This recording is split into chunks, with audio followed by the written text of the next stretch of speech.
These are some more of the most embarrassing deaths in history.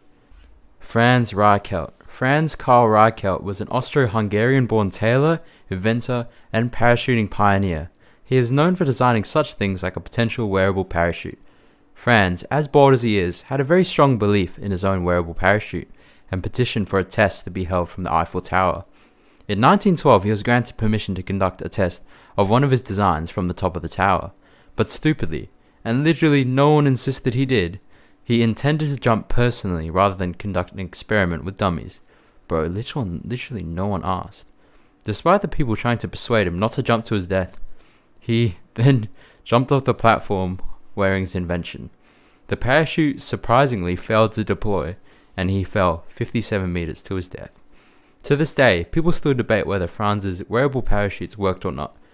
Well, what do you think happened to the only person who tried? Yeah.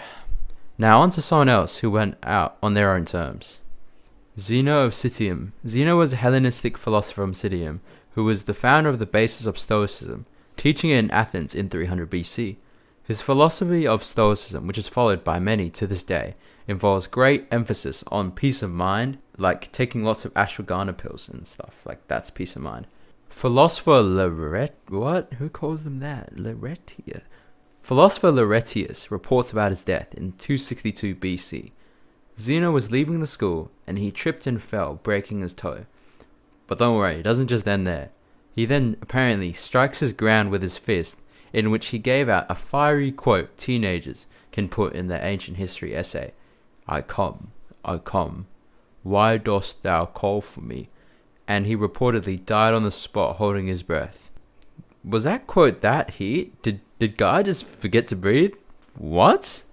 Rather than forgetting to breathe, our next candidate finds himself forgetting to do something else. Alber Hay. Albert Stone Hay was an American consul and politician in the late 1800s. Hay graduated from Yale in 1898.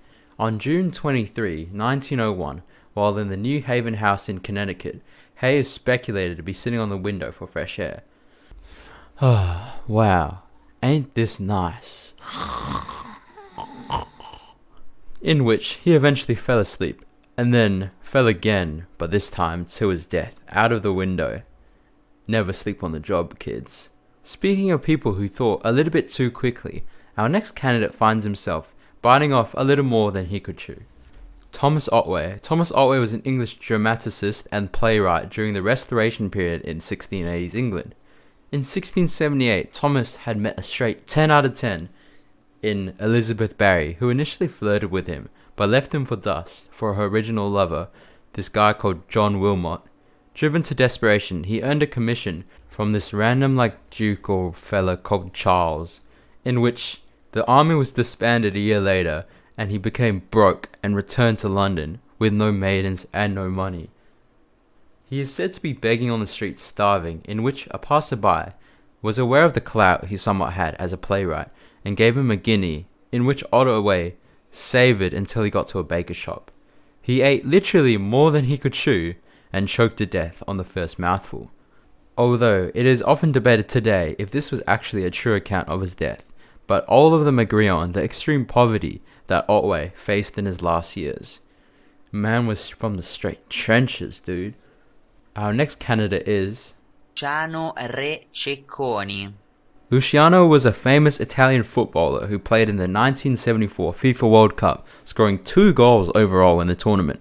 Wow. He was known for his speed, tenacity, and stamina, but what he should have also been known for was his acting ability. Luciano pretended to rob his friend's jewelry shop as a joke in Rome on the 18th of January 1977, in which Luciano was shot dead, suspected to be an actual robber. He might have pulled the greatest "it's just a prank bro" of all time. Okay people, those are some of the more embarrassing deaths in history. Just make sure you don't find yourself in this list. I'm watching. Okay, bye.